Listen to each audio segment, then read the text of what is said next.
Thank you all for coming to the Reagan Building and the Woodrow Wilson Center.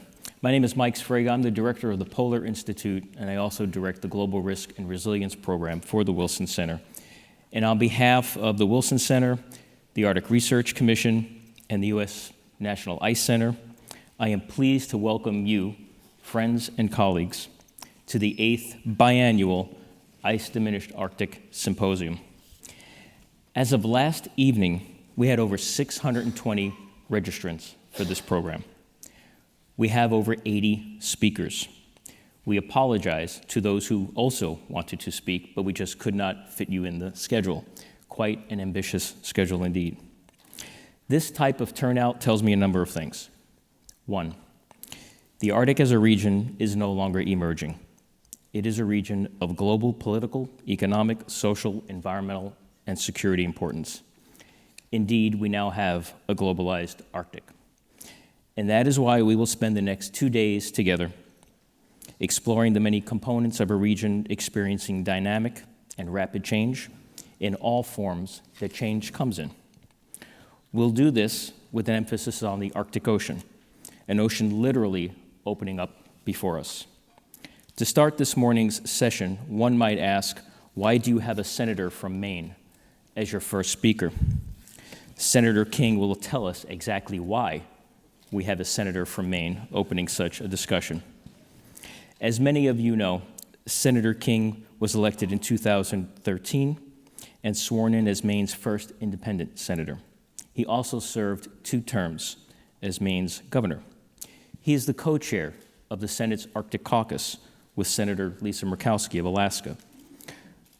Frankly, and not politically, we have here before us one of our proponents in Congress, nationally and internationally. Senator King advances our work each and every day. There are far too few voices that do so. We are very honored to have with us today Senator Angus King. Senator. Thank you. Thank you. Do you want to play your video? Pass on the tape. Okay. Now, you're going to meet Lisa Murkowski in a while, and about 4 years ago, the two of us were walking into the Senate chamber, and I said, Lisa, I want to be the Arctic senator. And she turned to me and said, no, you can be the assistant Arctic senator. That's an absolutely true story. She will verify it. This is one of those things that often happens to me and to people who are in political office, that I'm talking to an audience, every single one of whom knows more about the topic than I do. But that doesn't stop me. In fact, I'll tell you a short story about Washington. I worked here 40 years ago as a staff member at the U.S. Senate, and part of my job was to call agencies and get witnesses for hearings. And I remember this was about 1974. I called OMB and I said, I need a witness for this hearing on drug abuse or whatever it was. And the guy said, well, we'll send you the deputy undersecretary of this or that. And I said, well, I don't really know much about the titles. Who is this guy? And the fellow's answer is, if I ever write a book about Washington, will be the title of my book. He said, he's at the highest level where they still know anything. Isn't that perfect? The only problem is I realize that now I'm above that level. Well, here's the problem. Here's the issue. The opening of the Arctic Ocean is the equivalent of the discovery of the Mediterranean Sea. It is the opening up of a huge body of water with enormous potential for all manner of uses that's never been available in human history. It has no it has no precedent in human history to, in effect, stumble upon a new ocean. The challenge is to take advantage of the opportunities without the Peloponnesian War. Okay? If you think about the Mediterranean, you think about the Egyptians, the Romans, the Greeks, the Macedonians, the Persians. It was a locus of war for hundreds, if not thousands of years. How do we skip over that phase? And that's really what I want to talk about today. That's the heart of sort of what we're doing. Now, there are 4 areas I want to talk about. The first is security. Russia is already building on the Arctic, on their Arctic shore. Bases, missile bases, naval bases. And the question, which I ask the military when I look at these maps and see all these bases, why are they doing this?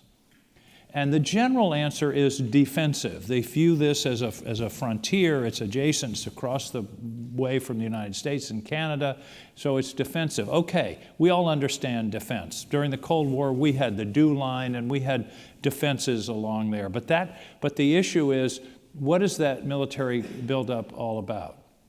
And of course, the Chinese have expressed a great interest in the Arctic just in the last few years. In fact, at the Arctic Council, I don't know whether they've been bestowed this title or their self-reference, a near Arctic state. Give me a break. That's like saying I'm a near NFL player. You know, I mean, what's near, on the same planet? But anyway, they obviously have a significant interest in the Arctic. They've had something like 6 expeditions to the Arctic in the last 5 years. So they're a player in this discussion. All the Arctic nations, the Scandinavians, the Canadians, the US, all have these interests in the Arctic. And then, of course, there are the indigenous peoples who live there. I think there are about 4 million, is it 4 million indigenous people that live in and around the Arctic Ocean who also have to be a part of this discussion. So security is definitely part of the picture. Here's the problem. We don't have a structure to deal with security because the Arctic Council's constitution or charter explicitly says no discussions of security. It excludes that area of discussion. And so that means you have to fall back on other institutions, whether it's the UN or treaty allies. NATO has an interest, but there's no structure to deal with security issues. And I think that's something we really need to think and talk about. I understand that the Council is this entity that avoids those issues and therefore is able to accomplish great things in a cooperative way. But if we don't have somebody thinking and talking about how do we resolve security conflicts, it seems to me that's going to be a significant challenge going forward. Remember, the basic question is, how do we discover the Arctic without the Peloponnesian War? And I hope that we're at a place in our progress in civilization that we can do that. There's no certainty to that on that issue. The next issue is maritime priorities. Number one is peaceful resolution of dispute. Back to what's the forum for resolving those disputes. Number two is preserve freedom of navigation.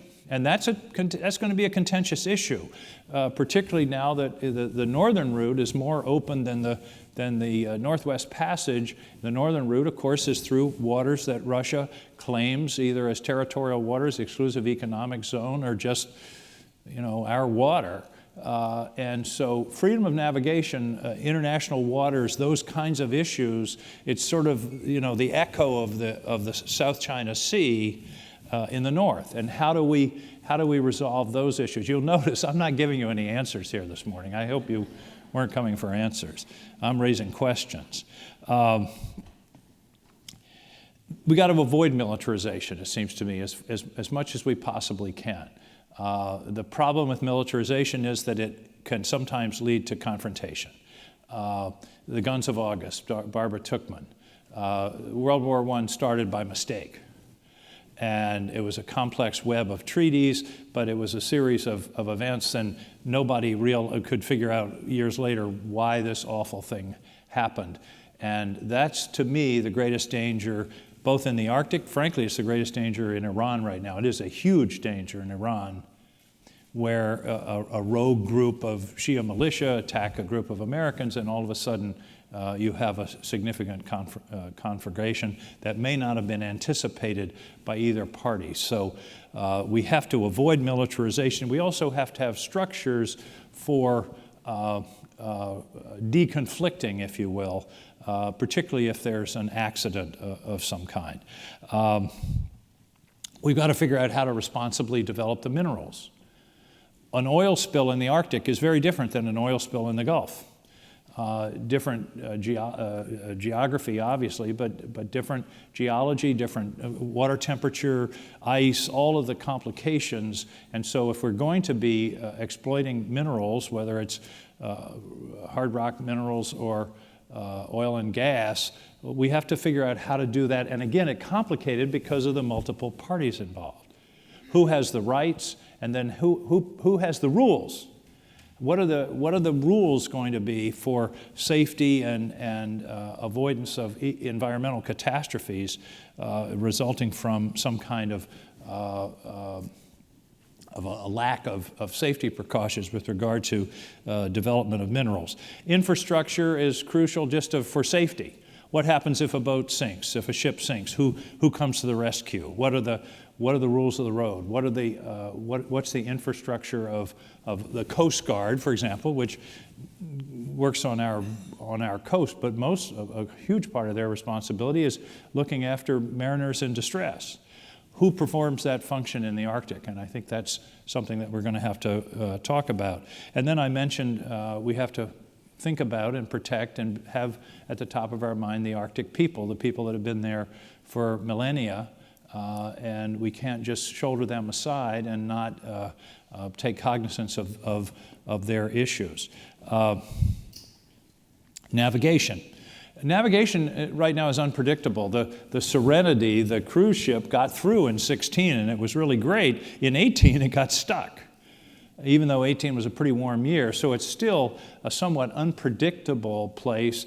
And I keep hearing, real transit through the Arctic is 30 years away, 20 years. It seems to get shorter and shorter. And I think transit is going to be something that's going to be in our lifetimes, at least I hope it's in mine, because I want to live a few more years. But I think that's the whole issue of transit and commerce. This is part of, you said, why is he here? Guess where the first port in the east coast of the U.S. is after you go through the Arctic? It's called Eastport, Maine, and then Portland, Maine, and Searsport, Maine. So I see an opportunity for my state in terms of the opening up of the Arctic to transit. I think since the Cold War, the U.S. has sort of lost focus. The Cold War, the Arctic was an area of real strategic concern. We've sort of lost focus. We've rediscovered it in the last few years, and I think that's important. The Coast Guard has done a great job of developing their vision in the Arctic. The Navy has an Arctic strategy, and I think we need to keep sort of working on those issues in order to be sure that we develop this tremendous asset in a reasonable way. Now, I thought I would end my remarks by, and I should have probably started with this, thinking about this conference and my role in it. My job is to distinguish between Congress and a glacier. There are similarities. Mostly they just sit there. Occasionally there are paroxysms of activity, but in the end the glacier is faster. I mean, that's really that's the fundamental difference. No, seriously, I'm so delighted that you all are here and thinking about this. I'll end with this thought, because I know all of you have busy lives, you have jobs, you have things that you're working on. I'm sure many thought, well, do I want to really go to this conference? Abraham Lincoln was once asked what he would do if he had 1 hour to split a cord of wood. His answer was, I'd spend the first 15 minutes sharpening my axe. That's a very profound observation. Most of us would just start chopping. What you're doing here in the next 2 days is sharpening your axe. You're thinking, you're exchanging ideas, you're learning things from other people, and that's an essential part of getting us to a place where we can make progress on difficult issues. These are difficult issues. We're attempting to do something that's never been done before in world history, the peaceful development of a major new physical asset. But I believe that we can do it if we talk to each other, if we talk to each other internationally, if we work together, and if we understand that the benefits of cooperation far exceed the benefits, if any, of confrontation. Thank you for having me this morning. Please, Senator. Do you want to do that video at all? Would you like to show your video at all? Sure. Yeah, so Senator, thank you, Senator, very much. I did ask the question, why is he here, but I did it far more politely than may have been portrayed. But the Senator also brought along a video. So if we can play that for a moment, and then we'll come back to just some questions and answers right after that. Thank you.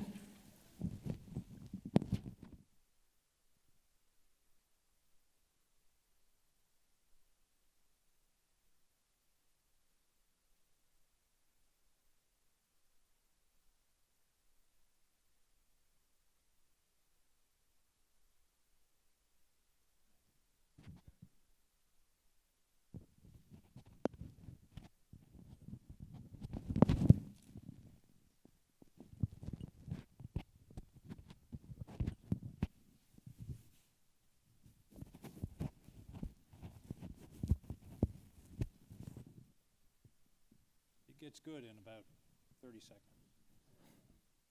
Look at what's happening.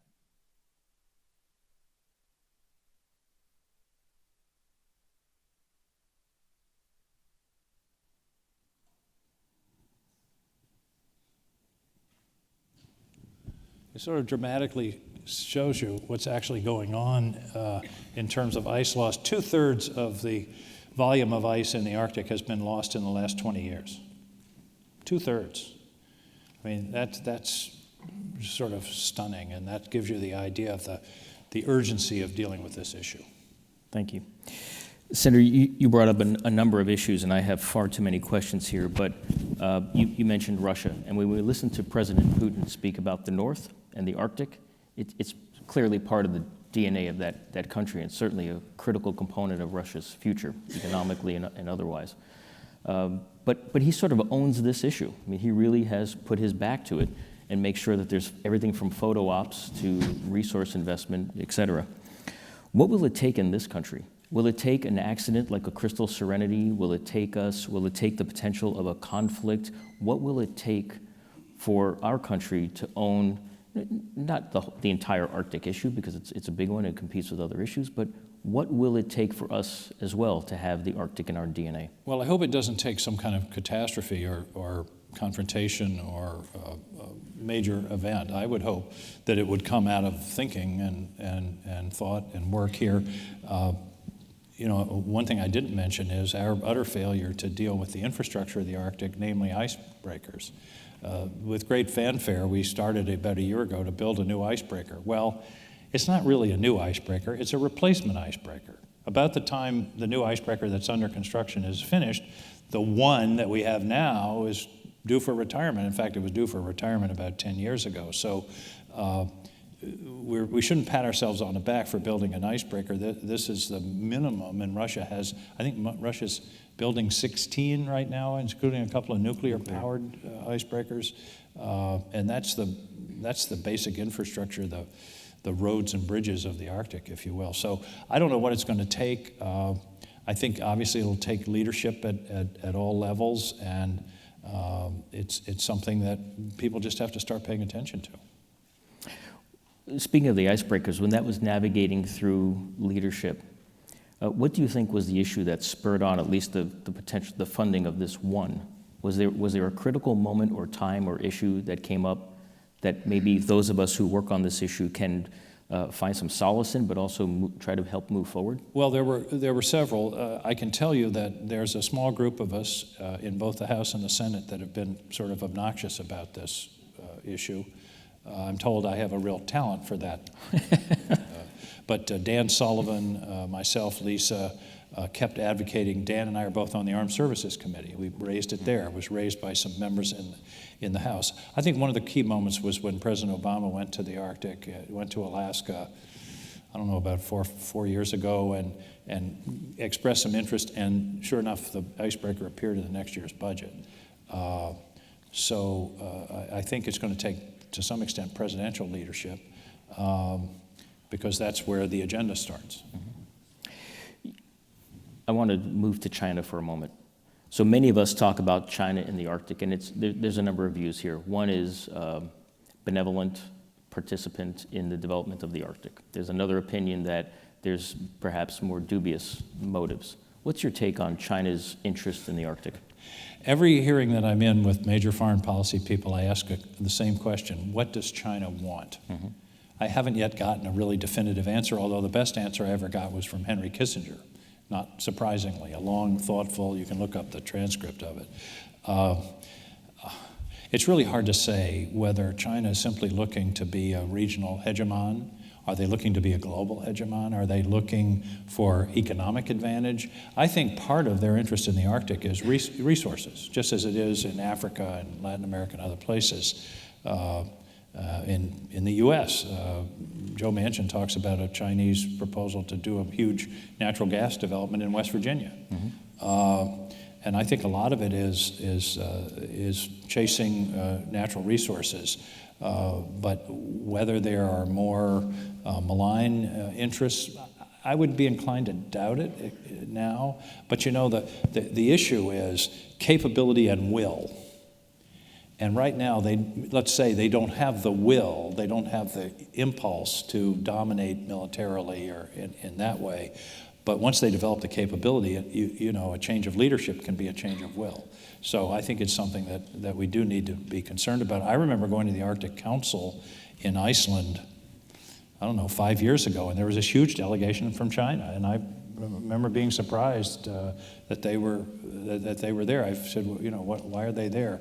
So there may be, I'm sure there are people in this audience and people who will be talking over the course of the next 2 days who may have more direct knowledge of what their interests are. But I suspect it's more about navigation. Of course, it's shorter to get from China over into Europe to Rotterdam or to New York, going through the northern route. But I think it's also the possibility of exploitation of resources.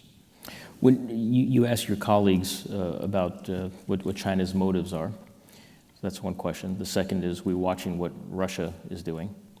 Do colleagues put these two together and think, if the United States is not present, really present in the Arctic, infrastructure, some have advocated for gray holes, but if we're not physically in the Arctic, are we ceding a leadership role to two countries that we have, let's just say, you know, not very friendly relationships with?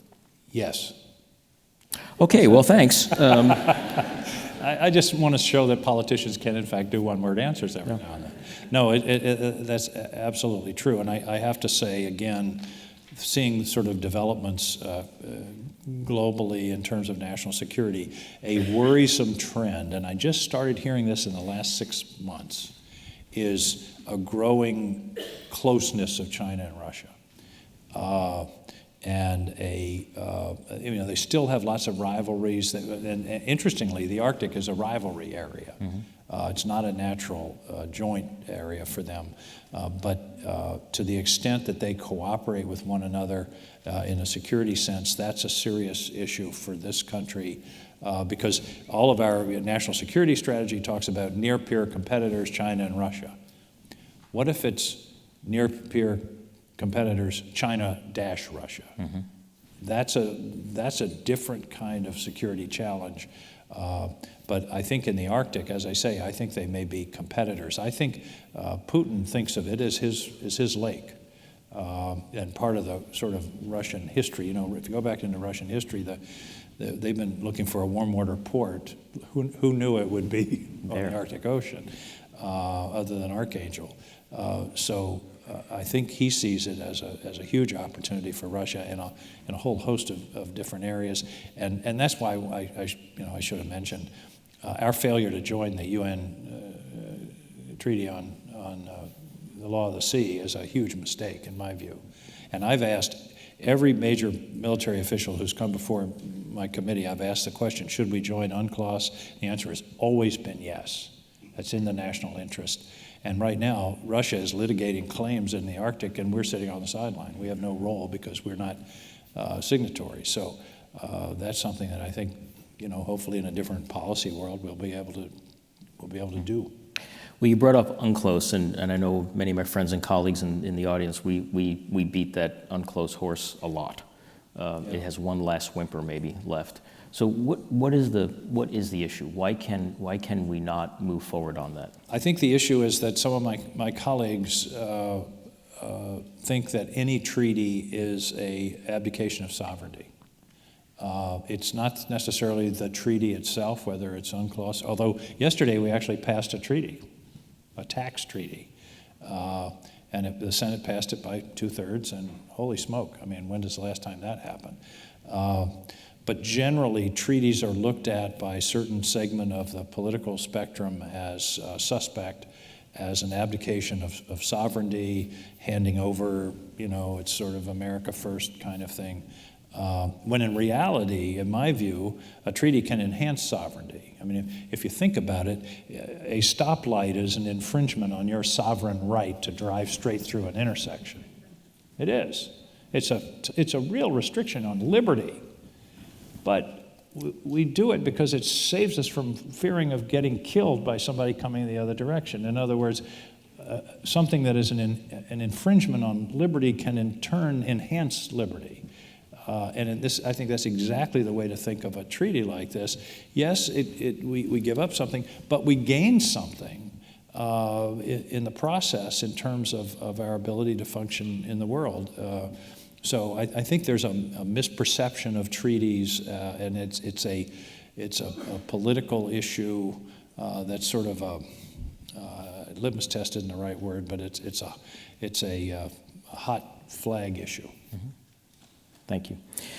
I want to talk about the it's work. It's not rational, by the way. I mean, don't get me wrong. I was going to mention that word, but I'm so glad you did. I wanted to also talk about the ports in Maine and what you have done there, because when I think about my home state of Alaska, we don't have what you have, which is, in my opinion, a real shipping point-to-point infrastructure. There's real Arctic shipping happening. Can you talk a little bit about how you advance that and how that is going? So maybe we can learn a little bit on how we might be able to apply that elsewhere. I hate it when politicians start a sentence by saying, when I was governor, we did. But you're going to do that, right? I am going to do that. Yeah. No, Maine had, way before I was governor, what we call the 3-port strategy, which was 3 ports, Eastport, which is up in Washington County near the Canadian border, Searsport in the mid-coast, and Portland. And frankly, we did a lot of work during my tenure to make that a reality, a lot of infrastructure investments. Eastport is this incredible natural place. I've been on a boat in Eastport that's as far as from here to the first row from the rock, and underneath the boat was 65 feet. I mean, there are ports along the East Coast. I mean, they're spending billions in New York to get to, 45 feet or 50 feet. We've got 65 feet of natural depth. And that port has evolved as a bulk port, pulp, has capacity to move bulk. And then Searsport, large commercial shipments, wind turbines, which are huge, have come in through Searsport. Portland has developed into a container port, principally because an Icelandic company called Eimskip has made its U.S. headquarters in Portland and developed the Port of Portland for containers. The state has connected a rail line to this piece of the port, and we view that. I mean, again, this is sort of back to the future. I mean, as governor, my thinking was, okay, I'm CEO of Maine Inc. What are our assets? One of our assets is the ocean, the access to the ocean, the ports. So that's where we should put our emphasis. So it has been a deliberate strategy over 50 years to get to the point. And now the transit through the Arctic opens up opportunities for us. And Eimskip, by the way, has opened up Portland. We've now started doing a fair amount of trade with Northern Europe, with Scandinavia, via Eimskip, which is a terrific, again, it's an Icelandic shipping company. We've talked a great deal on a number of issues here, but we have with us, obviously, researchers. And the issue of data-driven decision-making, whether it's for infrastructure, economic development, or foreign policy. Can you talk a little bit about the work done on the Hill, recognizing the need for Arctic research, not just to conduct the research, but to ingest it and come up with good policy? I think there's an understanding that research is important. I think it's one of the fundamental obligations of the federal government, something that we can do that often in an area where the private sector doesn't see an immediate payback.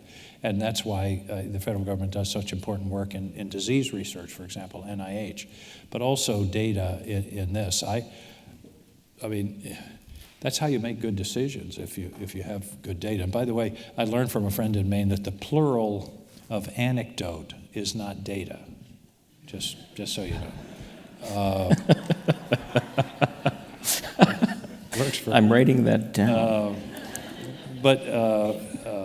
You know, the more we have the information, then that's what ought to drive policy, and quite often it does. But we need more. And I spoke, I think, I don't know whether it was here, Fran, or someplace, to a group of scientists about here are the 10 things we need to study, and to guide our policy making. I wanted to bring up maybe one or two other things here. One is charting. Anytime you talk to anyone about the Arctic, they talk about, of course, safe navigation, but our absolute lack of having up-to-date charts.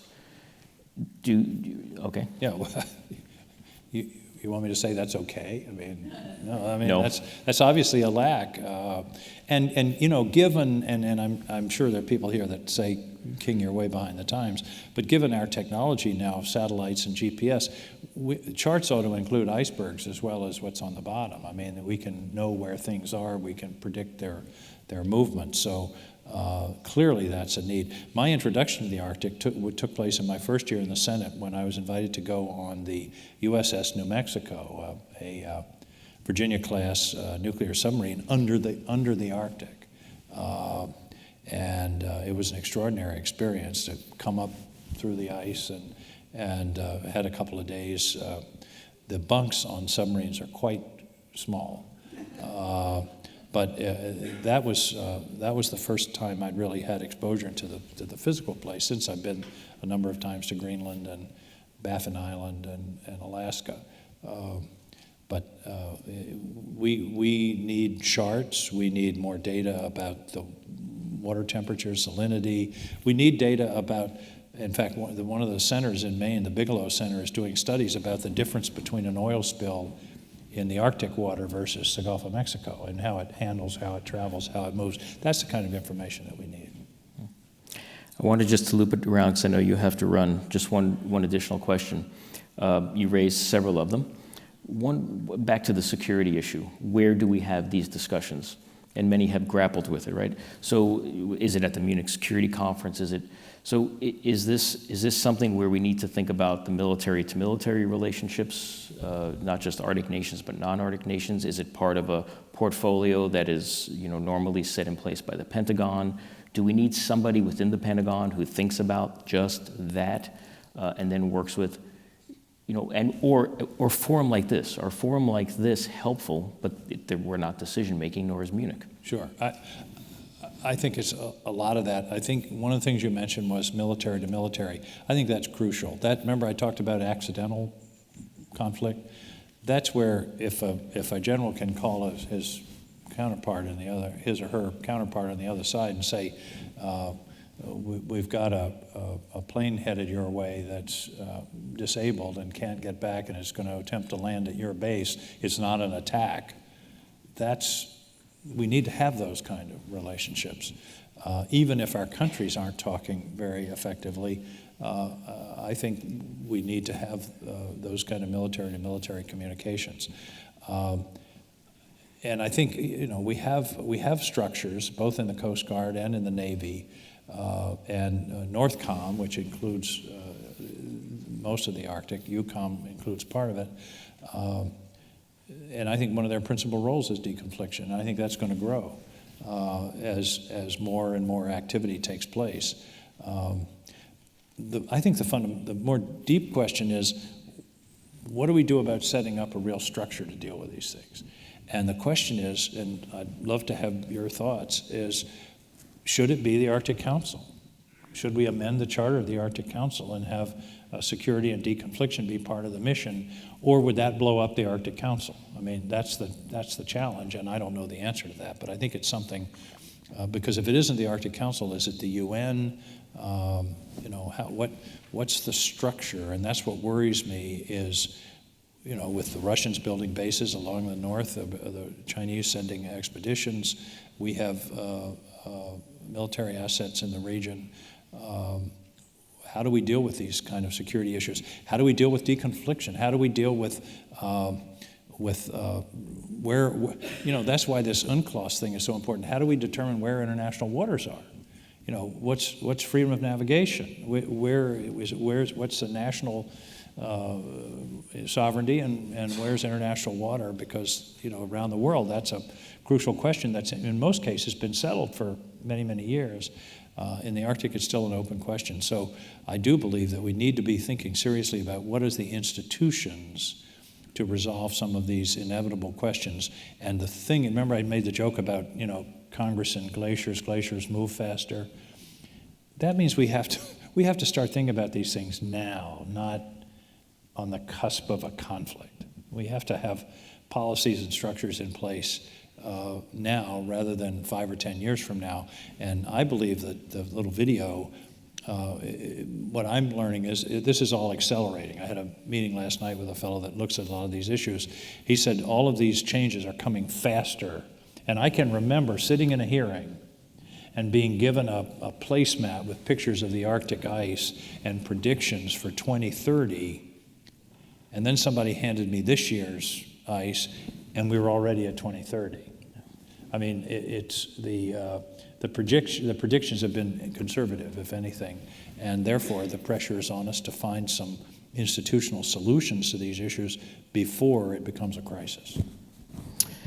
Senator, thank you very much for starting our conference. Ladies and gentlemen, Senator Angus King. Thank you. Thank you. Thank you. Thank you, sir. You got it? Yeah. Thank you, sir. I have a large group of constituents in my office. Every Wednesday morning at 9, when we're in session, we open our office for coffee and really good blueberry cake for anybody from Maine that's in town. Now, if you've ever flown over Maine, walked through Kittery, you're welcome to join us. Nice to see you. Thanks for bringing some for us, Senator. We really appreciate that. Thank you. Our next speaker really needs no introduction, but I'm going to attempt one anyway. It's okay. Senator Lisa Murkowski joined the Senate in 2002. That maybe just, I could put a period there, but I'm not going to. As you know, she also is co-chair of the Senate Arctic Caucus. In my opinion, she is the major driving force on all things Arctic, nationally and internationally. In short, she has become our champion. It's someone we look to, perhaps far too much, but is also someone we need to help, like in Senator King. And I can think of no one else to join us on the stage this morning that would be better than the senior senator from the state of Alaska, Lisa Murkowski. Ma'am, thank you.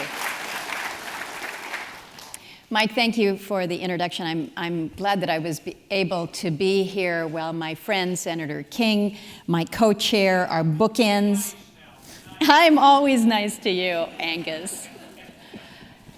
To be able to share the stage with individuals that feel equally passionate about the Arctic and recognizing that the Arctic that I know in Alaska is perhaps a little bit different from his perspective, but that's the reality of our Arctic. So I'm honored once again to be with you at this symposium on the impacts of an ice-diminishing Arctic on naval and maritime operations. Mike, this has been going on for some years now. This is turned into one of those really must-attend events, and I thank you for your leadership, not only with this event, but your leadership here at the Wilson Center. So I want to begin my comments kind of teeing off of what Senator King mentioned in terms of the Arctic Council and what the forum might be for further discussions as they relate to security issues. And I want to start with basically what was and wasn't said at the Arctic Council Ministerial there in Rovaniemi. I had an opportunity to attend with Secretary Pompeo, and this speech, I think it's fair to say, was one that generated a lot of attention. How's that for being politically correct? Many of my fellow parliamentarians from other Arctic nations were, quite honestly, they were rather disturbed by the very direct comments and the suggestion from the Secretary that the role of the Arctic Council ought to be expanded to include national security issues. It kind of rattled folks because, in fairness, that's not what we talk about at the Arctic Council dinner. Arctic Council, at your family dinners, you know that there are certain things that are just off the table when it comes to the discussion at Thanksgiving. Well, the Secretary put on the table something that nobody really thought we were going to be dealing with. But I do think that it is important to remember that the Secretary's remarks were primarily about the growing reality that we face today in the Arctic, that the Arctic today is not the Arctic of generations past. Now, we all talk about the buzzwords. We all talk about cooperation, collaboration, that the Arctic should be this zone of peace. And we want that. We absolutely want that to continue. But we also recognize that with greater accessibility in the region, whether it's to commerce or to resources, increased international awareness, what has happened is we've seen a flood of interest in the far north, and that interest brings investment, it brings activity, and it brings competing interests. And as the Secretary said, he said, the region has become an arena for power and competition, and the 8 Arctic states must adapt to this new future. He also went on to say that the Arctic Council no longer has the luxury to focus exclusively on scientific collaboration, cultural matters, and environmental research, and that effectively this is a new age of strategic engagement in the Arctic. So he was basically telling us, look, whether you like it or not, whether you are ready for it or not, it is coming. It is here. And I was part of a follow-on discussion later, I guess it was the next day when we were down in Helsinki. It was a follow-on discussion. And we were reminded by the Finnish minister who said, it's not like we can really put a do not disturb sign on the Arctic. We can't do that. The investment is happening, the activity is already occurring, and so this is our present reality, whether we like it or not. And as we see the high level of investment that Russia particularly is making in their portion of the Arctic, revitalizing their bases, search and rescue capacity, port development, it's pretty clear. We know that Russia is making that commitment. They are well ahead of the United States. And then President Putin, with his words at the Arctic Forum, suggests that they don't have any intention of slowing down here. 80 million tons of cargo per year by 2025 on the Northern Sea route. This is compared to 20 million tons in 2018. A fleet of 13 heavy icebreakers by 2035. An expansion of the ports in Murmansk and Petropavlovsk and the Chemkatsi that bookend the Northern Sea route, and then all the ports in between. So they're moving. They're moving. I left that ministerial. Went to Helsinki as part of the Munich Security Conference and participated there. And then I went further to Shanghai at an Arctic Circle assembly. And it was very, very clear there, China's interest, the focus that they have on investments in the Arctic, whether it's scientific research, economic interests in the Arctic's natural resources. China made very, very clear that they don't have any intention of reducing their interests in a polar Silk Road. So when we think about Secretary Pompeo's remarks about abiding by the rules of the road, transparent investment in the Arctic, Again, that certainly received a lot of attention, but there was an underreported potential solution that came just a day after the ministerial when they signed the Memorandum of Understanding between the Arctic Council and the Arctic Economic Council. And what this memorandum does is provide a framework to enhance responsible economic development, build partnerships for issues of common interest, and capacity building for Arctic inhabitants. And I think that this could be viewed as a first step in developing a framework for transparent Arctic investment and really perhaps a new age of strategic engagement in the Arctic. So as we think about what's going on there right now, all eyes are on Iceland. New chair of the Arctic Council. You've got a reminder that the follow-on, when Iceland is done with their chairmanship, it then moves to Russia. So there's a lot of weight on Iceland to really kind of pull the Arctic Council here together. But keep this in mind. The same time that Iceland is chairing the Arctic Council, they're also chair of the Arctic Economic Council, they're chair of the Nordic Council, and they're chair of the Arctic Coast Guard Forum. So for the next couple years, really the fate of the Arctic is in Iceland's hands. So other than keeping our Icelandic friends in our prayers, which we should do, I think a fair question is, what can we do as they are taking on all of these leadership responsibilities? And I think the one thing that we can focus on, and hopefully why many of you are here, is we need to be taking care of our own interests and our own investments here in this country. So let's talk about icebreakers real quickly. Good news for us when we appropriated $675 million for the Polar Security Cutter program. But you need more than one icebreaker. You need a fleet of icebreakers. We're going to be working on that. But an icebreaker also needs to be able to do more than just move through the ice. And I'm constantly reminded that our closest deep draft port to the Arctic right now is in Onalaska. It's 800 miles away. It's like suggesting to somebody that the port nearest to New York is Miami. You would say that's crazy. Well, that's the U.S. Arctic right now. So we need to address that. And if we want to offer commercial shipping an alternative to Russia's monopoly of the Arctic ports in the Pacific, we've got to be creative about how we move forward. So we've got a couple tools out there. The America Water Infrastructure Act, the WIA Act, brought us one step closer by requiring the Army Corps to complete a feasibility study for the Port of Nome. That's good, but we have to do more. In the NDAA that we just moved through the Senate, we do include language to designate one or more sites for a strategic Arctic port to help ensure and increase U.S. naval access and presence in the region. That'll be helpful. We also, in the NDAA, require the Secretary of Defense and Homeland Security to develop a plan to carry out mass casualty disaster response in the Arctic. So those are important. But you know, when you think about the Arctic and the assets that you have up there, I think most of us know, certainly our friends in the Coast Guard know, that when you're traveling the Arctic, you're basically bringing your own rescue with you. And that's our situation now.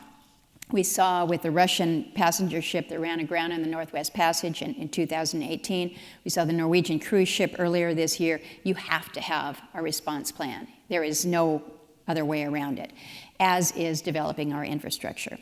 So I know we're going to have good discussion about this later in this symposium, but I do hope, and I would encourage you all to look at legislation that I have introduced with Senator King and Senator Sullivan. This is a reintroduction, but it's our SEAL Act, the Shipping and Environmental Arctic Leadership Act. What we intend to do is establish a congressionally chartered Seaway Development Corporation in the Arctic. This corporation would work with representatives, whether from NOAA, the State Department, Coast Guard, DOT, as well as representatives from the state of Alaska, the business community, coastal subdivisions, subsistence communities, the maritime labor organizations, but really designed to help develop services to assist Arctic shipping that are necessary for the safe, reliable, and secure Arctic maritime activity. And the goal here is really to establish a framework, set out a framework that will allow us to really help attract that level of investment opportunities for ports, for icebreakers, for infrastructure development in the Arctic, because we know it must be there. We've also introduced or reintroduced the Arctic Policy Act. I've done this with Senator Schatz in Hawaii, Senator Sullivan. We reconstitute the Arctic Executive Steering Committee to better coordinate federal policy. We also establish an Arctic Advisory Council to ensure that more of the local and indigenous voices are heard, making sure that we have a serious and established seat at the table for our Alaska Native people must be a priority for us as we develop these initiatives. We also include a regional tribal advisory group to advise the federal government on tribal concerns and priorities as we shape these policies. So I think so often the discussion is about stuff. It's about the infrastructure. It's about the things that move, and we forget the people who live and work and raise their families there and have done so for hundreds, if not thousands of years. I'm going to end my comments because I want to sit and visit with Mike here, but we have been seeing some profound changes in the Arctic. Alaska certainly has seen an astonishing summer this year. Whether you call them profound changes or anomalies, what we have seen this year is record-shattering in practically every category. This includes not only temperatures in the 90s, but record-breaking temperatures in our oceans, waters in the northern Bering Sea, warmer than ever recorded before. We're seeing a heightened mortality of wildlife and marine resources with our seals, shellfish, the wildfires that we're experiencing right now. So making sure that we have local voices to understand what's going on and how we can support our communities in the forefront of climate impacts is absolutely critical. So I leave you with this. You're all thought leaders. If you weren't, you wouldn't be here this morning. You're policy experts who really are looking at the challenges that we are immediately facing with the Arctic.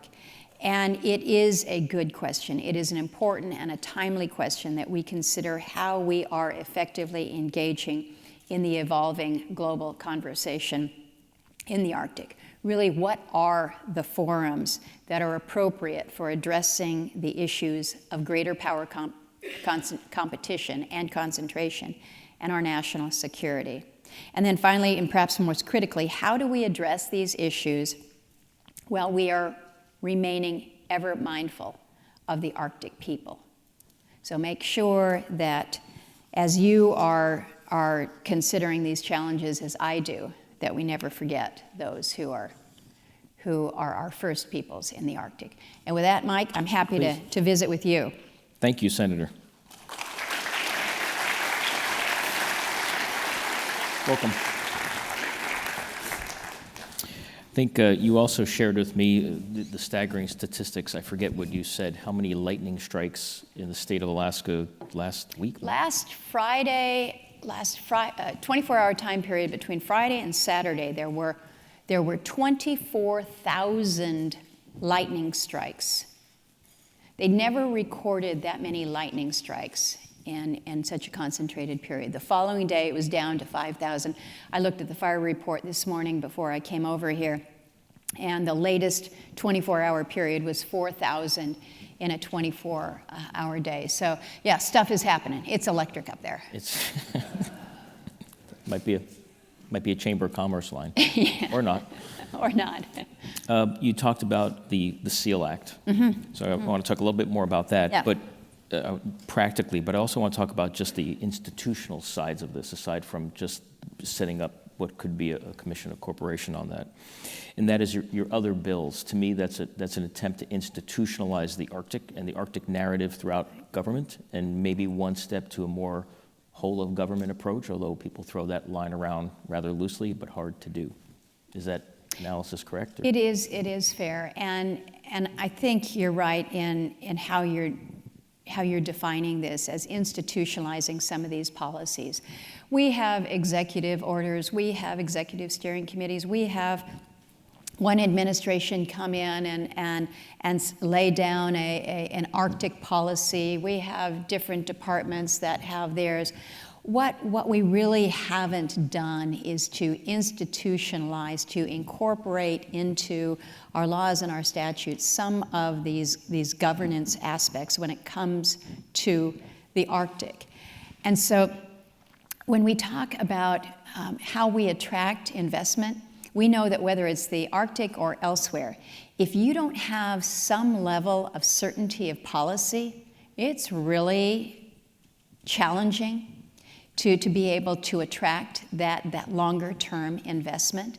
And so putting, whether it's the Arctic Executive Steering Committee, putting that in statute, taking what we have been able to develop with the U.S. Arctic Research Commission, again, utilizing some of the tools that have been put in place over a period of time, but again, reinforcing that through statutes so that it is more enduring, taking some of the guesswork out of what is the U.S. Arctic policy.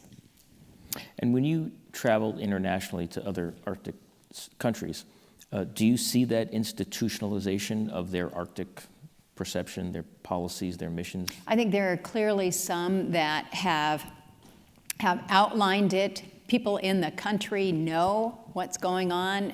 They view themselves as that Arctic nation, but they not only view themselves that way, they act that way.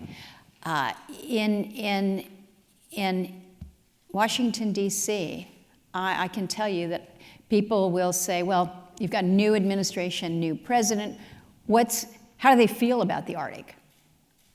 Okay, it's fair to ask the question about specific individuals, but you shouldn't have to ask the question about how does the whole country, what is the U.S. policy on the Arctic?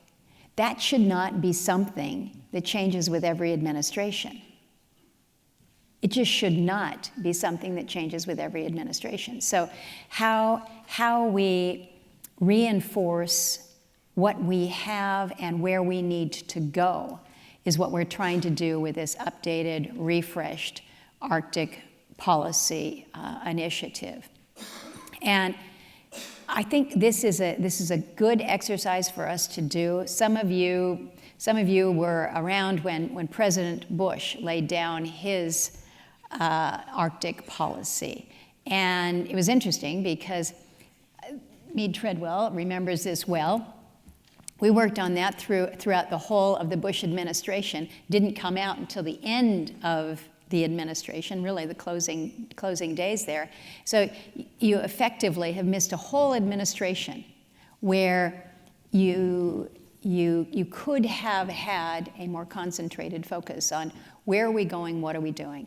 We cannot be operating that way, particularly at a time that we are in now, where again, I'll share the words of my friend about we just can't put a do not disturb sign out there and say we're not ready yet. Wait for us, we'll check back in a couple years. We have some other priorities that we need to deal with right now, and we'll check back in with you. We don't have that luxury, to use Secretary Pompeo's words.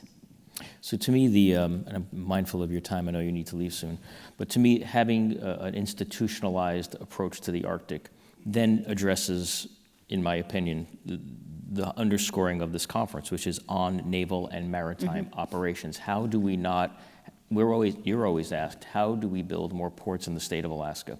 How do we better monitor the Bering Strait? What are we going to do about fisheries that are moving north and fleets moving north as the ice retreats?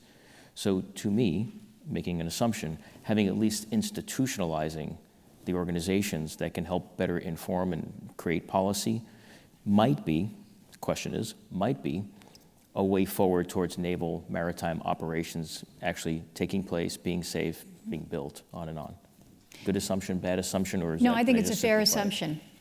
I think it's a fair assumption, and I think we all come back to talking about, well, how do you pay for it? Mm-hmm. Well, if you don't have it as part of a framework of priorities, a framework of policies that this is the direction that we're going as a country, it's going to be really ad hoc to try to do any significant funding, whether it is an icebreaker or whether it's doing more for charting of the seafloor or better putting more resources towards understanding of fisheries that may be moving north, or understanding the impact of warming waters on the mammals that may be there, or the fisheries that may be there.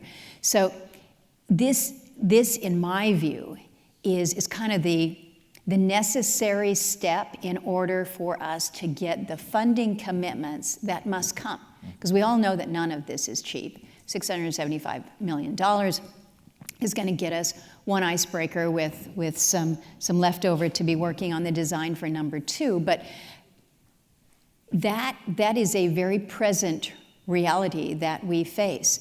If this is not viewed as a national priority going forward, it's very difficult to be able to generate the enthusiasm in an appropriations committee for the necessary dollars. Yeah. Thank you. Final question. This program, this Ice-Diminished Arctic, started 16 years ago by the U.S. Arctic Research Commission. I know you are a staunch supporter of Arctic research.